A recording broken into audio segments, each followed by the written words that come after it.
Vous étudiez tranquillement à votre bureau lorsque le professeur explose devant vous, et maintenant tous les élèves sont forcés de participer à des jeux terribles de vie ou de mort. Aujourd'hui, nous allons récapituler l'histoire du film en live-action de 2014 à The God Will. Nous suivons le parcours de Shun Takahata, un adolescent typique qui s'ennuie de tout ce qui l'entoure. Bien qu'il ait des amis qui tiennent à lui, comme Satake et Ishika, il passe ses semaines à ne pas aller à l'école et à jouer aux jeux vidéo. En remettant en question Dieu sur la monotonie de son existence, les plans de l'univers changent. Tout semblait normal ce jour-là en classe, sauf pour le fait que Shun était présent. Alors que le professeur écrivait au tableau et expliquait le sujet, sa tête a soudainement explosé, laissant place à une poupée traditionnelle d'Aruma. Cette poupée représente un moine bouddhiste ayant atteint l'illumination après 9 ans de méditation. Les agrafes sur son visage font référence à la légende selon laquelle il aurait coupé ses propres paupières pour ne jamais dormir, et ses membres se seraient atrophiés à force de ne pas bouger.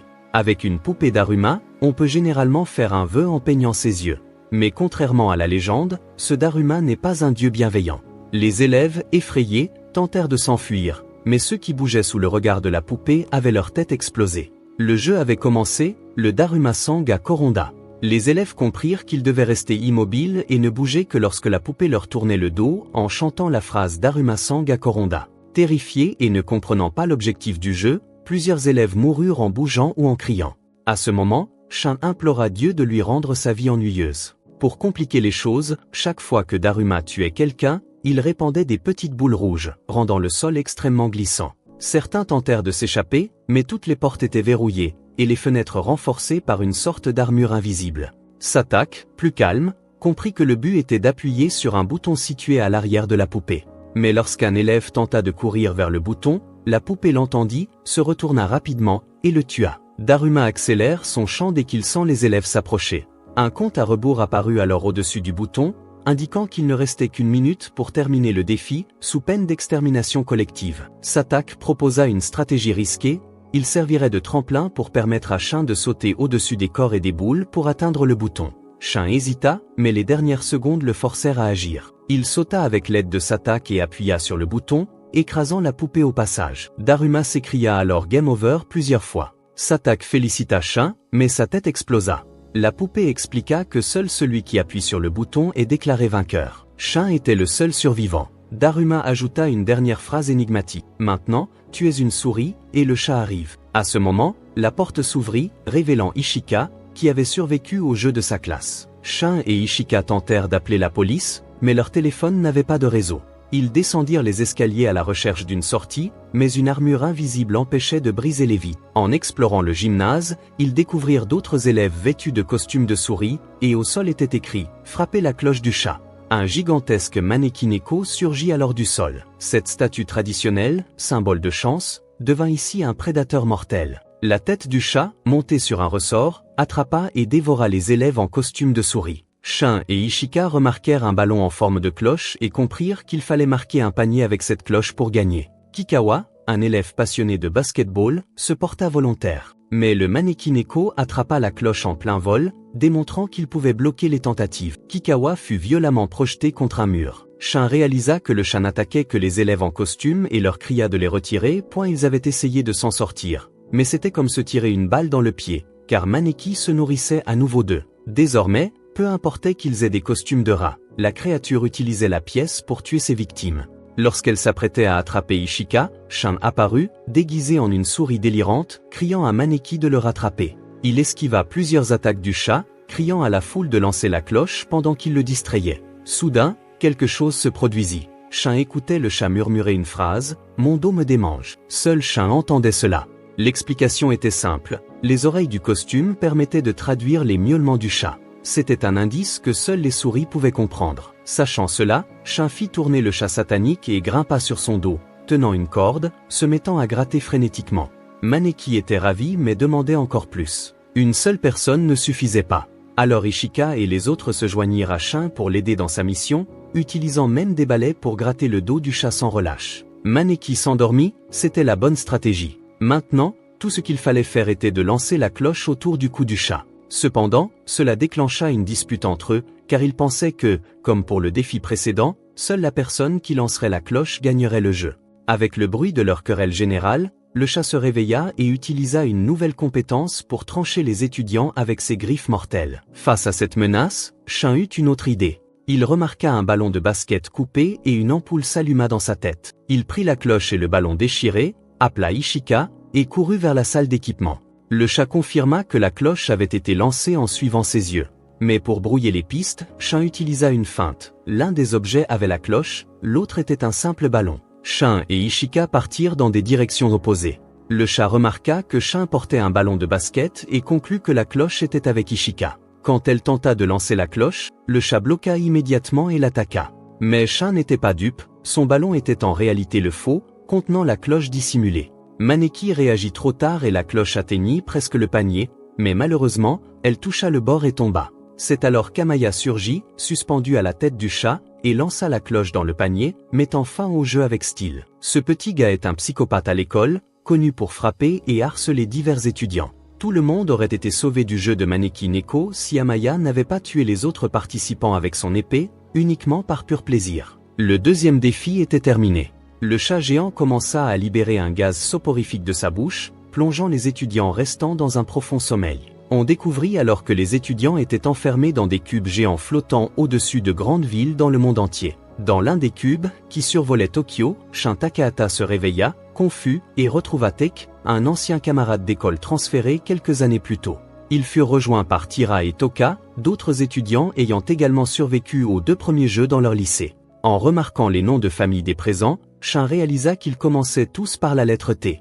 Il supposa que dans cet endroit, il y avait plusieurs pièces où les jeunes étaient séparés par ordre alphabétique. Déterminé à retrouver Ishika, Shin essaya d'ouvrir la porte de la pièce pour sortir, mais comme prévu, elle était verrouillée. Après quelques secondes à essayer de communiquer avec l'extérieur, Tira, un super génie arrogant et prétentieux, déclara que cela ne servait à rien et qu'il devait simplement attendre le prochain jeu. Cela ne tarda pas.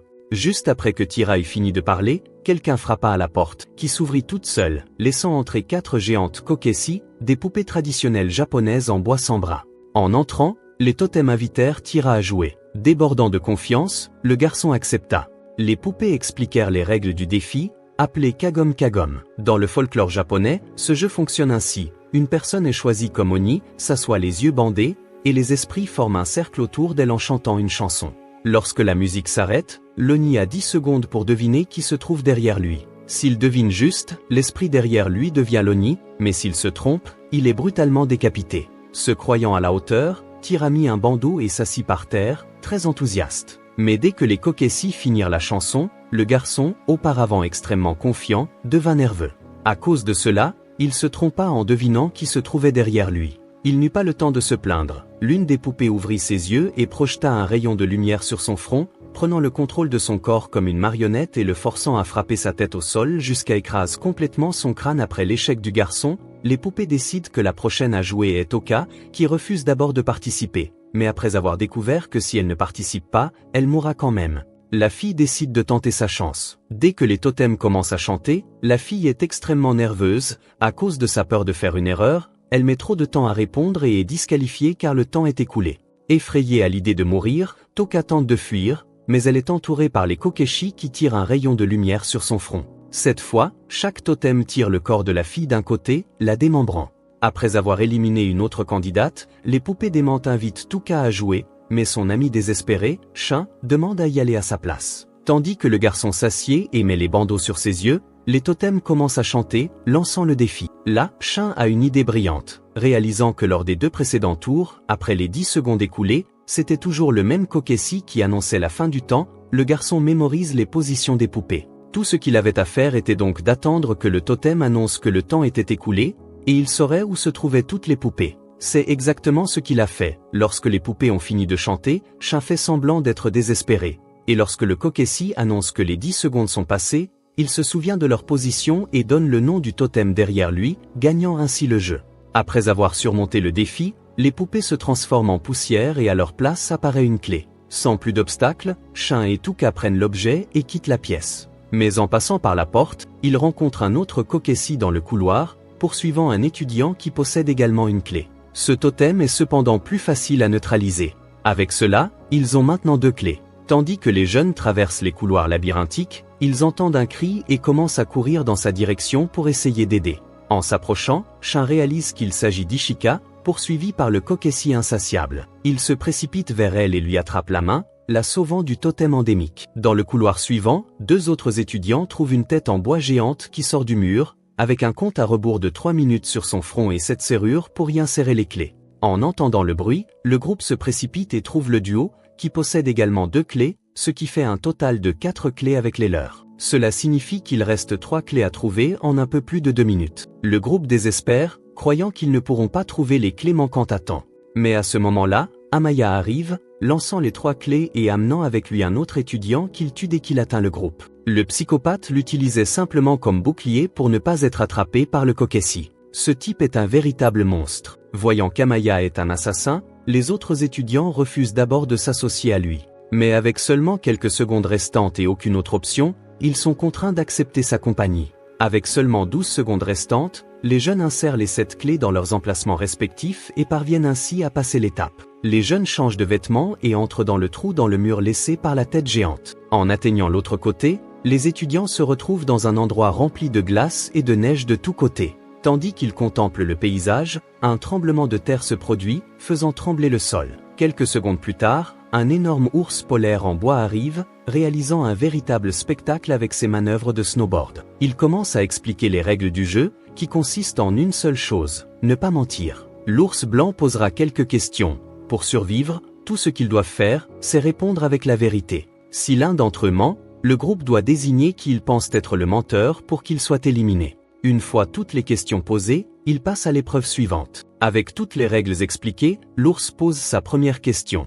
Quel est votre plat préféré? Soulagé que ce soit une question facile, le groupe réfléchit un moment, après quelques secondes, chacun donne sa réponse. Après qu'ils aient tous répondu, l'ours polaire commence à renifler l'air, sentant le mensonge. Comme ils ont enfreint la seule règle du jeu, ils ont maintenant 2 minutes pour désigner qui, selon eux, est le menteur. Après une minute pleine d'accusations, certains membres du groupe désignent le garçon que Shun et Tuka avaient aidé lors du défi précédent, car son plat préféré était le persil, et pour eux, il est inhabituel que quelqu'un aime autant une plante. Avec le menteur désigné, l'ours blanc écrase le garçon avec la paume de sa main, réduisant son corps en purée. La pomme de terre puis pose sa prochaine question, cette fois. Aimes-tu Shun? Une question très facile ici. Amaya, le psychopathe, dit qu'il aime le protagoniste, et la même chose pour Ishika et Takase, qui déclarent leur amour pour lui. Avec tout le monde ayant déjà donné ses réponses, l'ours demande à Takahata lui-même de répondre. Le garçon dit qu'il ne s'est jamais aimé. Avec toutes les réponses, la bête en bois commence à renifler et conclut qu'encore une fois, l'un d'entre eux ment. Ishika accuse automatiquement Amaya d'être le menteur, car plus tôt, pendant le jeu du chat, il avait essayé de les tuer. Pendant qu'ils se disputent, Shun commence à se demander pourquoi quelqu'un mentirait sachant que dire la vérité les sauverait. À ce moment-là, l'ours déclare qu'il a enfin compris et explique que parmi eux se trouve l'un de ses compagnons, déguisé en humain et mentant pour qu'ils commencent à se battre entre eux jusqu'à ce qu'il ne reste plus personne. En entendant cela, les 2 étudiants d'une autre école concluent que l'imposteur ne peut être que Takase, puisqu'ils ont étudié ensemble. Shun, Ishika et Amaya, quant à eux, sont allés dans la même école et se connaissent bien, étant arrivés ensemble, sauf elle. Ishika et Shun essaient même de défendre leur amie, mais Amaya et les 2 autres garçons votent contre elle. Avec seulement quelques secondes avant sa mort, Takase déclare qu'elle n'a pas menti et qu'elle aime vraiment Shun. Mais son corps est complètement écrasé juste après qu'elle ait terminé sa déclaration, ne laissant qu'un tas de cheveux et de sang. Quand l'ours est sur le point de poser sa prochaine question, Shun l'interrompt en disant qu'il a déjà découvert qui est le traître parmi eux.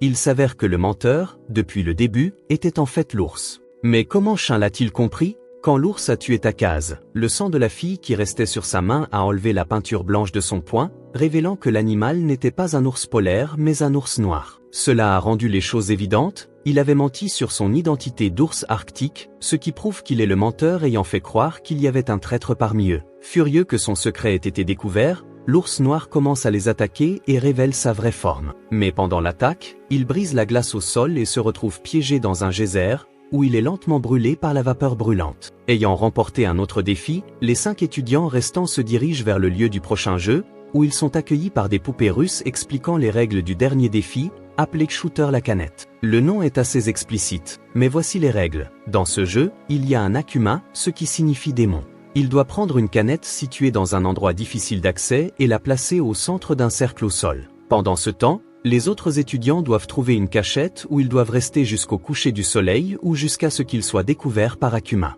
Le démon peut commencer à chercher après avoir placé la canette dans le cercle. Dès qu'il voit le visage de quelqu'un, il doit crier le nom de cette personne, puis courir pour écraser la canette. En faisant cela, il capture le participant, qui sera enfermé dans une cellule jusqu'à la fin du jeu. Cependant, les prisonniers peuvent être libérés si quelqu'un donne un coup de pied dans la canette. Dès qu'elle est frappée, tous les captifs sont libérés, et le jeu se termine par la défaite de l'Akuma. Mais selon les poupées, la canette contient un explosif qui se déclenche dès qu'elle est frappée. Cela signifie que la personne qui sauve les autres en frappant la canette perdra sa vie. En résumé, l'objectif des participants cachés est de frapper la canette avant que tout le monde ne soit capturé, tandis que le but de l'Akuma est de capturer au moins 3 personnes avant le coucher du soleil.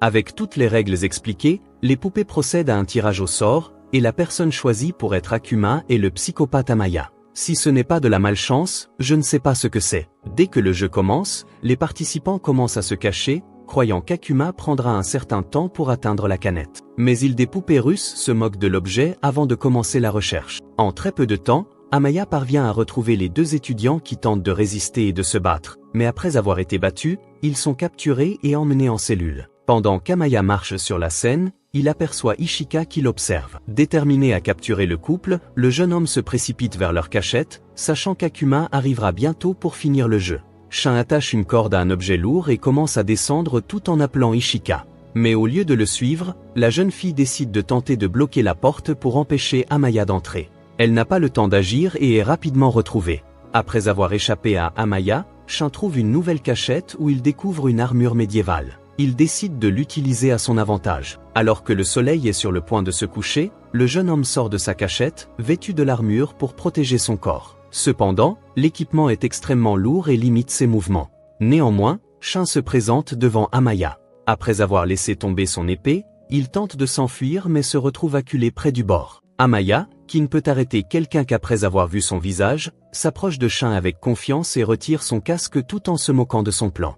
Après avoir vu le visage du garçon, Amaya avance vers l'objet pour terminer le jeu, mais remarque à mi-chemin une chaîne accrochée à sa hanche. Une fois de plus, Shin prouve son intelligence. Alors qu'Amaya s'approche pour retirer son casque, Shin l'attache à son armure avec une chaîne en acier, l'empêchant d'atteindre l'objet. Pour gagner du temps, Shin se jette du bord vers la mer, entraînant Amaya avec lui. Amaya doit alors fournir un immense effort pour ne pas tomber dans l'océan. Dès qu'il tombe dans l'eau, Shin enlève son armure et commence à escalader la paroi pour revenir sur le site du jeu et frapper l'objet. Pendant ce temps, Amaya lutte pour se libérer du poids de l'armure. Une fois Amaya enfin libéré, il court aussi vers l'objet. Shin atteint l'objet en premier, pour sauver ses amis, décide de se sacrifier en le frappant. L'objet s'envole, mais n'explose pas. Alors que le soleil se couche, les poupées russes apparaissent et déclarent que le jeu est terminé, Shin étant le champion. Mais pourquoi l'objet n'a-t-il pas explosé ? En réalité, les poupées ont menti. Elles expliquent qu'elles ont dit cela pour rendre le jeu plus excitant. À la fin du jeu, Amaya est furieux de sa défaite, pensant qu'il va mourir. Mais les poupées démentes révèlent qu'il ne s'agissait que d'un jeu et que personne ne mourra. En récompense pour avoir réussi les défis, chaque jeune reçoit une glace qu'il doit manger pour pouvoir partir. En mangeant, Shin discute avec Ishika et fait de nombreux projets avec elle. Malheureusement, ils ne pourront pas les réaliser. Le véritable dernier défi était la glace, un défi de chance. Sur le bâtonnet de glace est inscrit le destin des étudiants. Si le bâtonnet indique tu vis, la personne survivra. S'il indique tu meurs, vous pouvez imaginer ce qui se passe. En regardant son bâtonnet, Shin découvre qu'il est écrit tu vis et dit à Ishika que malgré tout, il est chanceux. Mais il n'a pas le temps de célébrer. En regardant le bâtonnet d'Ishika, il voit écrit tu meurs. À la fin de tout cela, les seuls survivants de ce jeu véritablement mortel sont Shin et Amaya.